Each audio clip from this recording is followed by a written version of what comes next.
Welcome to our Barbie event today. We're all Barbies today in some fashion. Hi, Barbie. But today we have a special Barbie. We have Dr. Barbie here, Rose Bailey, and her fabulous husband, Mike Kaplan, who is, you might have seen this couple before because they've been at our vintage car show. And then, of course, we have Ken, a few other Kens here. Ken, my husband, Jonathan, and Ken, Jim. So thank you, everyone, for coming. So here's the lowdown for today. So we are going to have Rose speak first. Rose is a vintage doll refurbisher, collector. She repairs Barbies. CJ Posk actually brought a beautiful Barbie to show Rose. And she's going to discuss her collection. Rose has 10,000 dolls. She refurbishes Barbies, she buys Barbies, she sells Barbies. So Rose is first. Then at about 1, we're going to show the movie Barbie, and that is going to go on from 1 to 3. And from 3 to 4, we have Dr. Diane Bakatko from Holy Cross College and Sarah J. Lieber from Women's Jewish Archives speaking about Barbie as a cultural icon. So enjoy the day. Take it away, Rose. Thank you. Hi, Barbie. I'm Rose. Hi. So basically, I should start by telling you, when I was a little girl, my mom would say, if you don't clean your room, I'm going to throw away all your toys. So that day came. I came home. All my toys were gone. The only thing in my room was my bed, my dresser, my lamp. And so naturally, I had this subconscious anger. For years, I didn't know where it was coming from. Until one day, my mom, about 18 years ago, said, I have a surprise for you. Well, she didn't throw my dolls away. She gave them to my aunt, who put them in the attic. Well, then she gave them back to my mom. My mom called and said, I have a surprise. And she sent me one box full of my dolls that my cousins had played with and cut their hair and put ink on the face, cut their fingers off and their toes. And so I really wanted them to go back to life. And I got online and I figured out how to get all the inks out of them, repaint them, fabricate the fingers, the toes. And let's go a little faster here. I took one doll and I refurbished her, I rerouted her, repainted her, and I put her online on eBay for $14.99 as an auction, and it sold for $168. So I said, I'm on to something. So I went through every single doll that my mom had sent back, and I refurbished them. And of course, those ones I kept. But I started going online and buying dolls, and I got obsessive. And I tried to win this one auction, and I lost. I was so upset. And then my husband over here, Michael, he said, you want dolls? We'll get you dolls. So he puts ads in 37 newspapers. Dolls want it, we'll pay cash. And before you know it, every lady in all 5 New England states were calling me up. I have these dolls, I'm moving, I can't keep them, do you want them? I'm selling these, I need money. I had every story. Well, here we are today at over 10,000 dolls, and mostly Barbies. And I have gone through every one of them. When they come in the house, I wash them, and I diagnose their needs. If they need new hair, they go in this pile. They need new fingers and toes, they go in this, or need new legs, they go in this pile. New arms, I have it all down. And so, in order to keep up my habit, I have to keep buying and selling. So what I do is I reroute them. Here are a few examples of the reroutes in one of the rare ponytail Barbies. And so sometimes they come in this condition. Somebody cut their hair off. So then I proceed to cut the rest.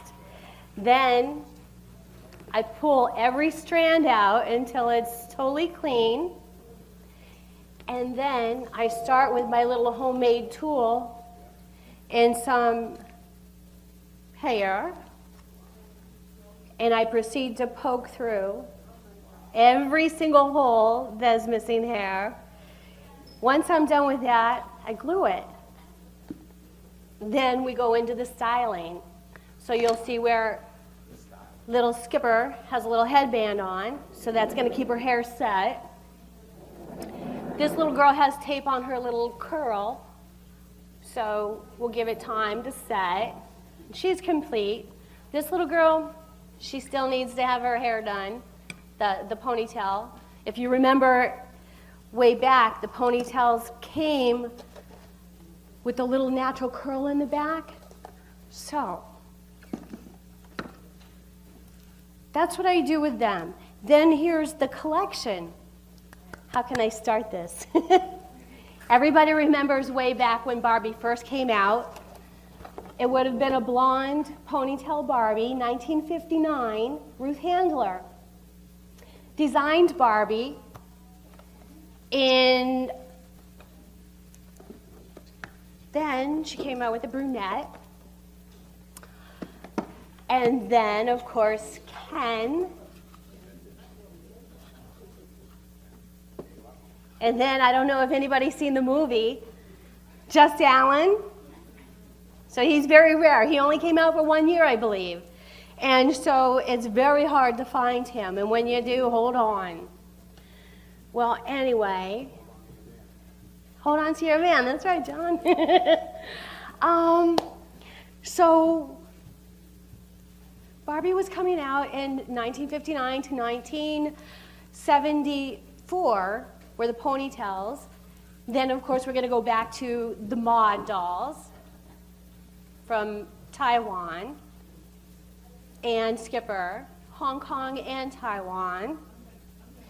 And then, because of the war in 1968 to 72 or 74, I believe, was the Vietnam War, we couldn't import the dolls from Japan, so we started importing them from Hong Kong. And Barbie couldn't keep up with the pricing, so they came out with a smaller doll, Topper Dawn, 1970. The early ones are Japan and Hong Kong. And then, of course, the other competitive action figure, not doll, is the G.I. Joe. And then they had the Tammy doll. Now, everybody notices the Barbie style has a full-grown body, and a lot of ladies that were conservative back in those days wouldn't allow their mothers to, or the children to play with the adult Barbie, so they came out with one with a teen body. So this would be the Tammy doll, and she has like the flat chest, and also like Skipper. Skipper was also a teen body, and she came out for the conservative moms. Now, today, the Barbies today are all like jointed. They have the moving hands, moving arms, very posable, moving knees, moving feet. So that's that. I think I'm done talking. Does anybody have any questions? Were the first Barbies made in America or no? No, the first Barbie came from Japan. She was, Ruth Handler did design her here in the United States. And, yeah. Anybody else? What's the history of the woman who invented Barbie?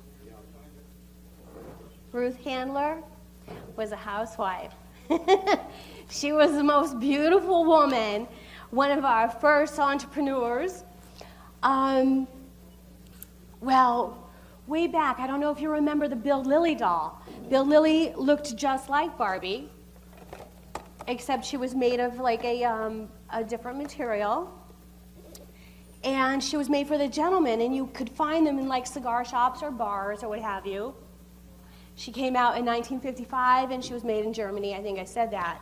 And well, Ruth got the idea that little girls liked the dolls so much that she came out with Barbie. I think Barbie today is more popular than she's ever been, especially that the movie came out, and we're going to see that soon, and you'll see a bit more of the history of Barbie. But I'll tell you that on eBay, I was selling probably, well, 4 or 5 dolls a week. Now I sell like 5, 6 dolls a day. So the popularity has increased. I really believe it had a lot to do with the movie, and I'm like, thank you, movie angels. Yes, because I'm busy. I wake up, I eat, sleep, play, dream Barbie. If I'm not dressing them, I'm mending them up. If I'm not mending them, I'm like looking for them. But I'll tell you that they did start being made in Japan. Then they were made in Taiwan and Hong Kong. Then to Malaysia and China. And we have all the movie star Hollywood Barbies. We have all the Barbie of the World dolls, the career Barbies. So there's so many different sections and categories. You can find some of the furniture that is compatible with Barbie, the 12-inch dolls and 11-inch dolls. Hawthorne, California used to make a lot of their furniture, the kitchenette sets. Like, I don't know if anybody remembers the deluxe kitchenette set, and maybe even the townhouse. I think one of the ladies who were talking about the first townhouse that came out was the yellow or orangish and white. So some of those were made in Mexico and some in the United States. But dolls, no. Yes, there are exclusive Japanese dolls, which are like highly sought after in the Barbie world, and do you have any? I don't. I think I sold them so I could buy other dolls.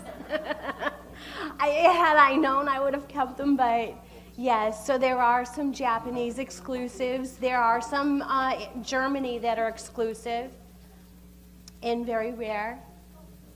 So, do you have a Barbie house? I have 6 of the yellow and white original dream houses, 1 pink and white, which is very rare.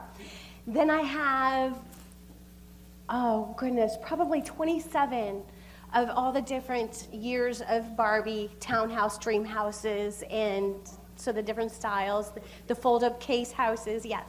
The rarest Barbie would be one of the original ponytail Barbies, 1959, and it would have a number 1 on the right rear cheek, and it would have like the, excuse me, I have the hair.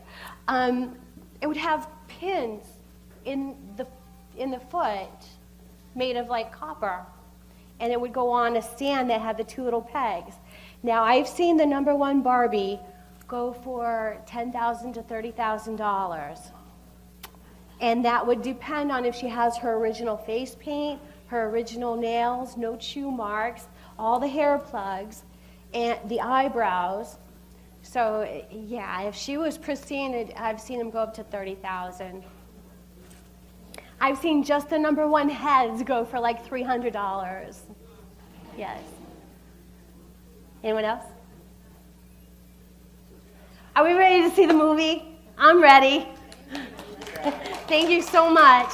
If you have any more questions, come and ask me. If you'd like any of your dolls to be mended, we can get my number from Suki, or I will write it on the pad on the table, and you can write it down. Thank you so much. Thank you, Rose. Thank you so much. We're going to start the movie at 1, so if you have any questions for Rose, and I think some people brought some Barbies, if you want to bring them up to Rose. I also want to thank the Jewish Healthcare Center and the Jewish Community Center for their collaboration today. The Jewish Healthcare Center sponsored coffee and cookies. You're welcome. Free. Please come up. It's hot up here.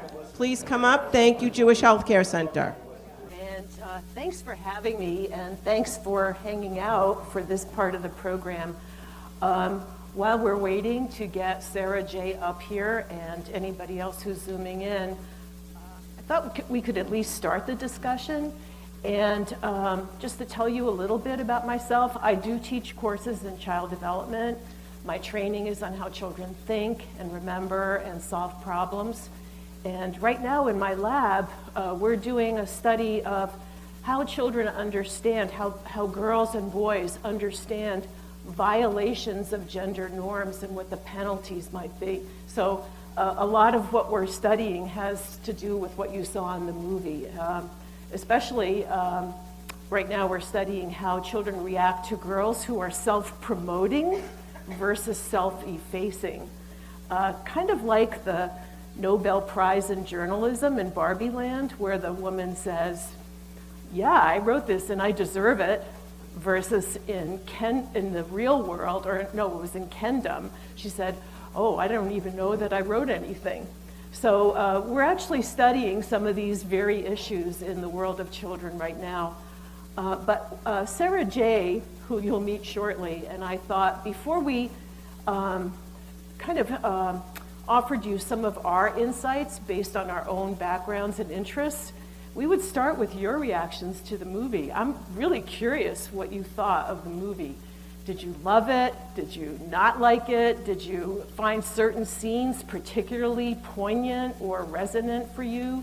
You know, I feel like I'm in my Wednesday afternoon seminar with my 22-year-old students who say the very same things, that they understand, they've been socialized to be nice.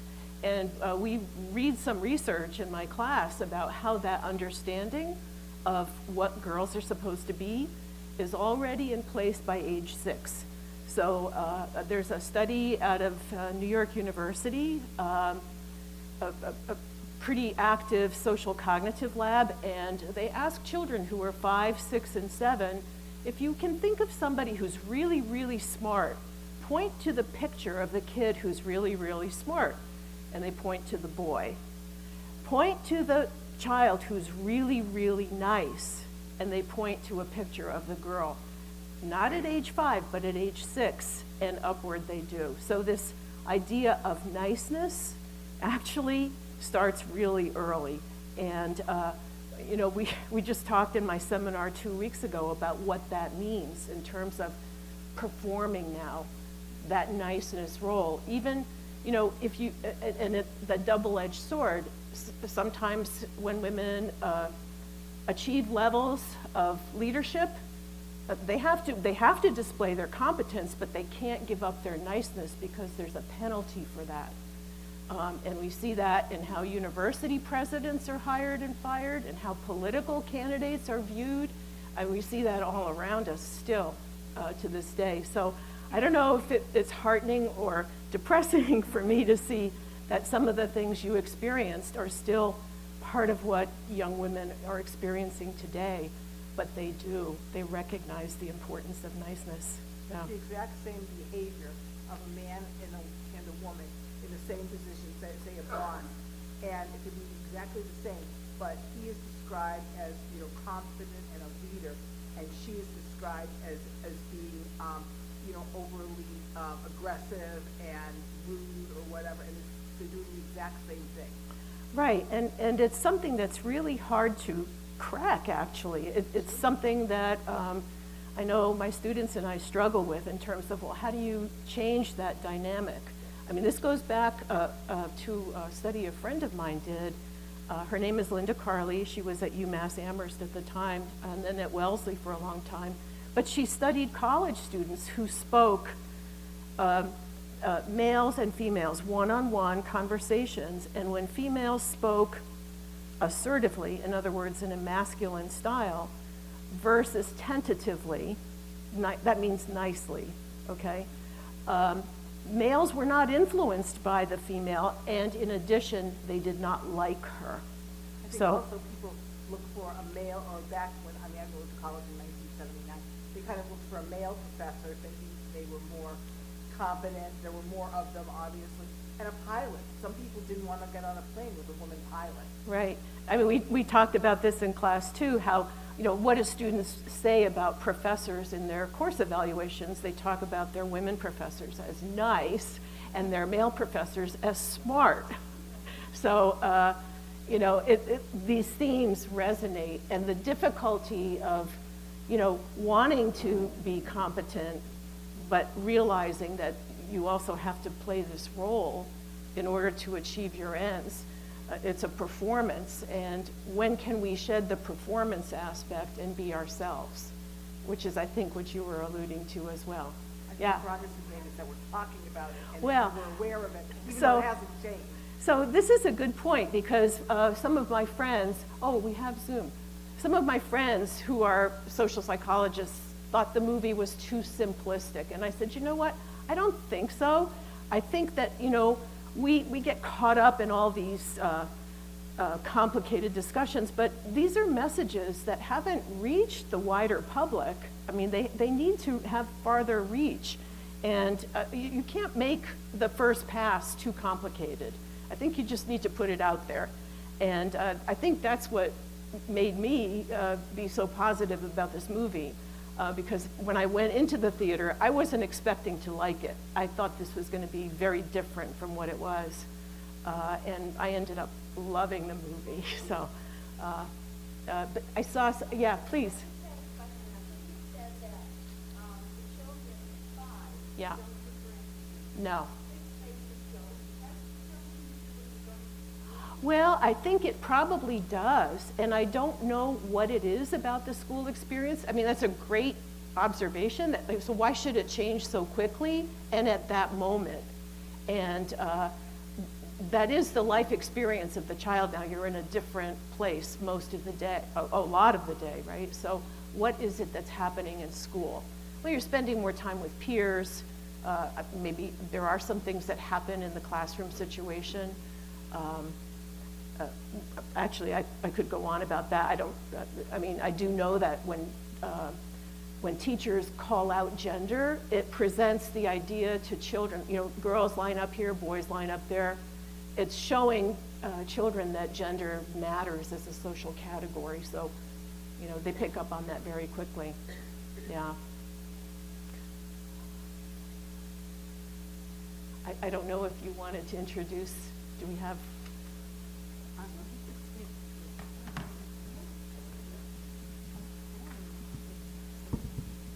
Thank you.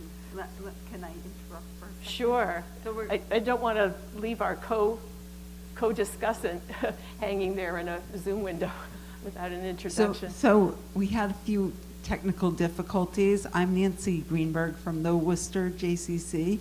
So both Professor Diane and Sarah J., who I will momentarily introduce, had written articles about the Barbie movie. So that's how one in the Worcester Telegram and then one for the Jewish Women's Archive. So let me introduce Sarah J. Lieber, who is on Zoom happily because we had a little bit of technical difficulties. Let me just put on my glasses. Sarah J. Lieber is a New York-based writer with criticism and essays in Polygon, Brightwall Darkroom, Bitch, JTA, and more.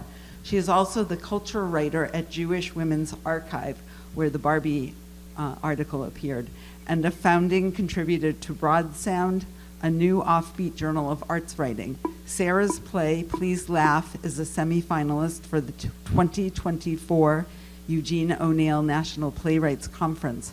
Congratulations. Her screenplay, Hearts and Bones, was a semifinalist in Screencraft's 2021 TV pilot competition. She has a BA in theater and history from Muhlenberg College. Welcome, Sarah J. Lieber. We're so glad to have you on screen. And what would be the best way to just sort of continue the flowing with this discussion, because Sarah J. missed the first part? Can I hand the mic back to you? Okay, great, thank you. Hi, Sarah J. I don't know how much you heard of what we've been talking about, but I have a couple more things to kind of poke into, but feel free to jump in. And then I think we'll turn the floor over to you, if that's okay. Okay.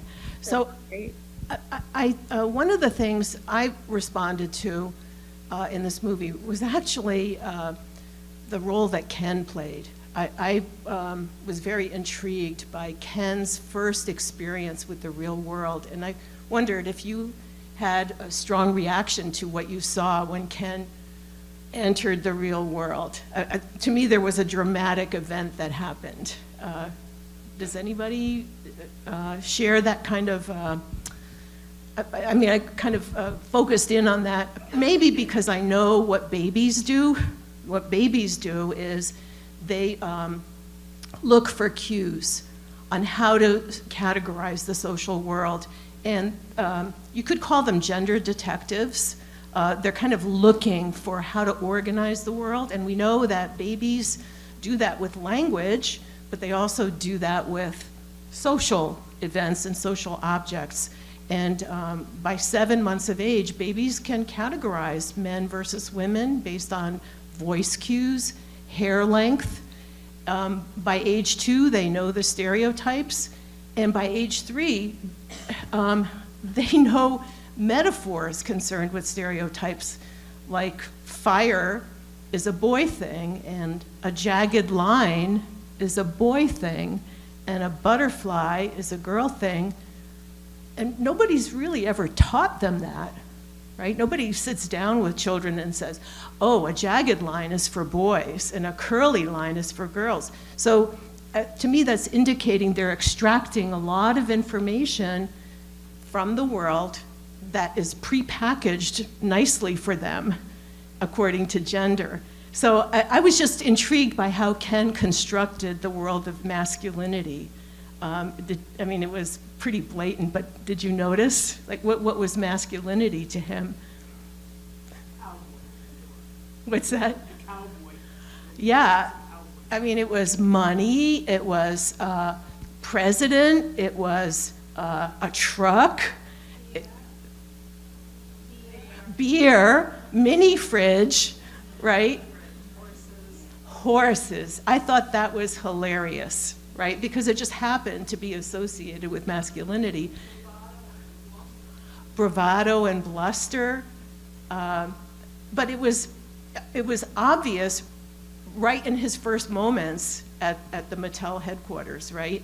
So what that reminded me of was the world of the infant. He was like an infant in the real world, and he functioned like one. So I really saw that Greta Gerwig and her husband, who was a co-screenwriter, I believe, were very familiar with, I thought, some of the research on children's acquisition of gender. It just popped out right to me. And the other character, and I want to make sure I leave some time for Sarah J. The other character I was intrigued by was Alan. And I wanted to know what you made of Alan. Possibly. He was different, clearly. He was different.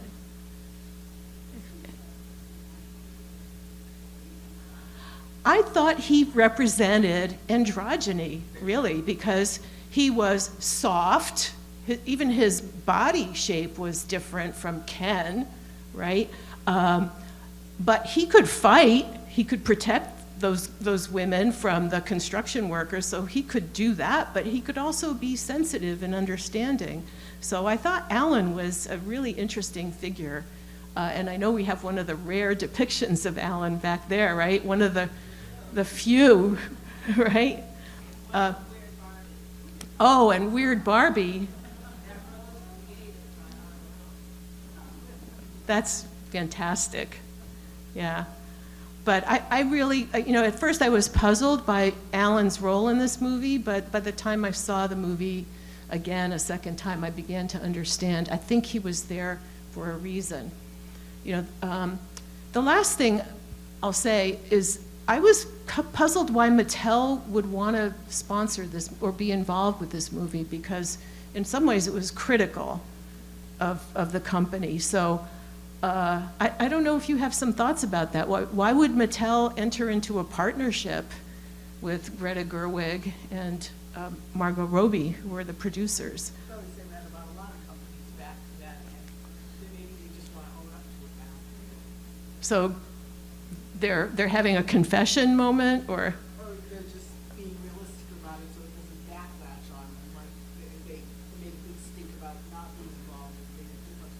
So they're being honest, and they want to portray themselves as honest. Maybe try to fix it. Or maybe try to fix it, which is kind of my hope, right? Who wrote the story? Greta Gerwig. Yeah. Yeah.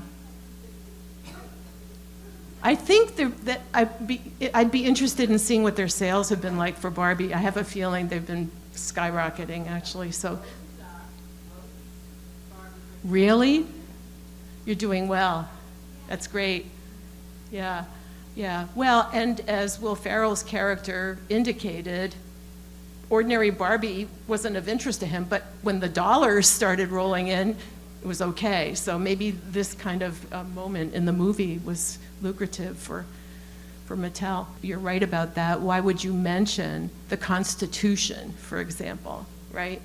That's not something you would think of ordinarily. So I think that's a really great observation. Sarah J. Hi, thank you all for having me. I'm really excited to be here. I wanted to talk a little bit about Barbie as a symbol and what symbols can actually do for us. I think a lot of the tension, I think that based on what the conversation that was being had in the room and just conversations that have been had around the movie, like the tension people are feeling about Barbie is that multiple things about it are true. It is a really sweet, heartfelt movie that is also a feature-length toy commercial. How can we reconcile that? How can we feel good about that at the same time that we're being critical of it? And I think that I started understanding Barbie better, the movie, when I started thinking about her as a character as a kind of golem. So I don't know how many of you are familiar with the legend of the golem. It's a creature from Jewish folklore who was created in Prague in the 16th century to protect the Jewish quarter of Prague from anti-Semitic attack. And to give him instructions, you write words on a piece of paper and put it in his mouth. And the catch with the golem is really that ultimately he is inanimate. He understands human instruction to the extent that you're able to write it out, but sometimes the golem's protective instincts or the instruction you're giving is not clear enough, and it ends up that damage is done rather than protection is given. So I was thinking about that and thinking about playing with Barbie dolls. And I was thinking about what we do when we play with Barbie dolls, which is we are projecting all of our hopes and our dreams onto this little like 10-inch plastic. And the thing about that is it can create wonderful things and lead to wonderful futures. But Barbie herself can only accept our hopes and dreams, right? We can only tell her what we want and make it happen ourselves. And I think a lot of what Greta Gerwig is doing in the movie is showing us that symbols are symptoms of larger problems. Symbols are not able to actually solve our problems. Golems aren't real. Barbie isn't real. Superheroes aren't real. We create these things in order to like have a receptacle for talking about our anxieties with the society that we're living in. But we can't actually count on Barbie to end patriarchy. We have to do that. And I think there's something really interesting in there also about reckoning with some kind of creator or some kind of higher power. I love Rhea Perlman in this movie. I think she is so wonderful. That scene is so sweet and great. And I love that Barbie sees this woman who describes herself as a 5'0" grandma with a double mastectomy and tax evasion issues as this like divine figure. That reads like, that's so special to me that we can look at a figure who created us and find divinity in their flaws. And I think that both Barbie and her creator carry that same burden of being flawed. And, you know, she's not our answer to everything. So, and she says it in the movie, we make up things like patriarchy and Barbie to deal with how uncomfortable it is to be human. I think, like a golem, Barbie represents safety and triumph without literally existing and physically protecting us. She is like the symptom of a disease, but she's not a cure to any disease. But we need those symptoms, those symbols, in order to start addressing the underlying issues. So that's what I think about Barbie, and I'd love to hear any of your responses to the movie or anything. Sarah J., I just wonder what you think about this thought, that something about Barbie's experience with the real world helped her march toward humanity And so the real world, as depressing it might be in some sense, actually holds great hope too. It was that contact that initiated her change and her ability to feel. And to me, what feels important about that is that she finds humanity through others, not through the society that she's experiencing. She has so many issues with what's going on around these people, but it is America Ferrera's character and her daughter and that bond that they have, and her work to preserve that bond that like really shows her what it means to be human. It's not our systems that are special about humanity, it's each other. I responded to the woman on the bench and Barbie looking at her and saying, "You're beautiful." And the older woman saying, "I know." I love that. But that was an intergenerational moment that caught my eye. Yeah.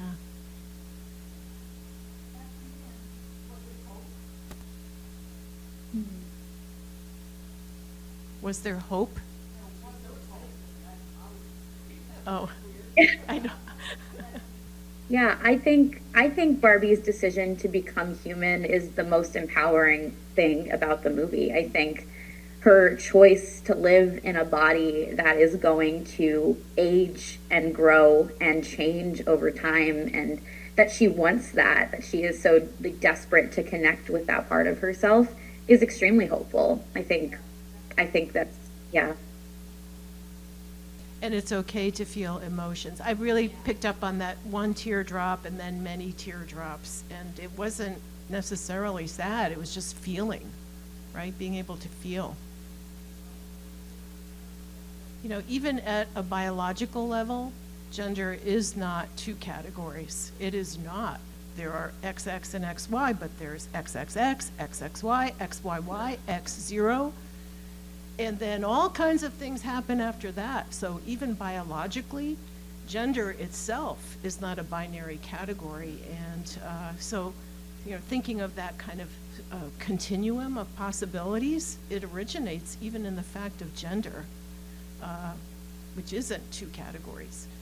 This is like, well, I have to say this is like my gender role class, where if I get one man in the whole class, it's an accomplishment. This semester I have two. And we always say we don't expect you to represent all of the male population on the planet, but actually we do.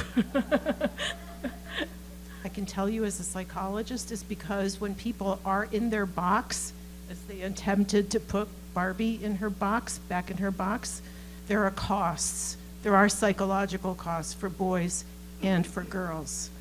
And we're becoming more and more aware of those in my field right now. So, you know, if we want children to thrive, the constraints of gender roles are sometimes getting in the way. I see it in my classroom when a woman raises her hand, and it's usually half-hearted, if she's asking a question, she'll apologize first. She'll say, "Sorry, but I have a question." The string of apologies, sorry.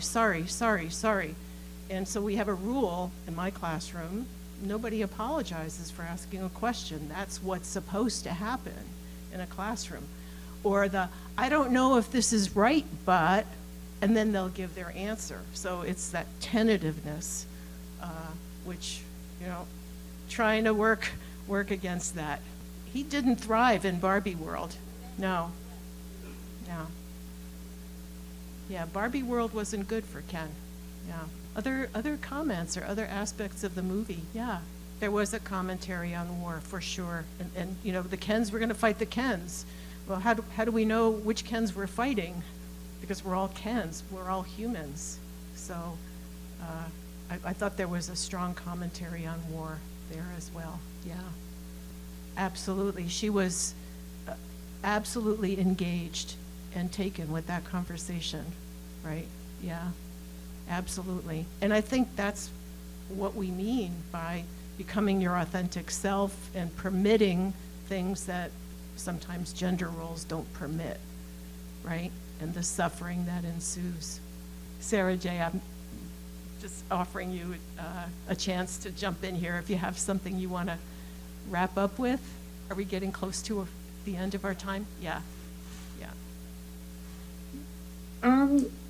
Yeah, the only thing I think that I haven't mentioned or haven't heard is I think that I wanted to just quickly talk about the conversation around awards.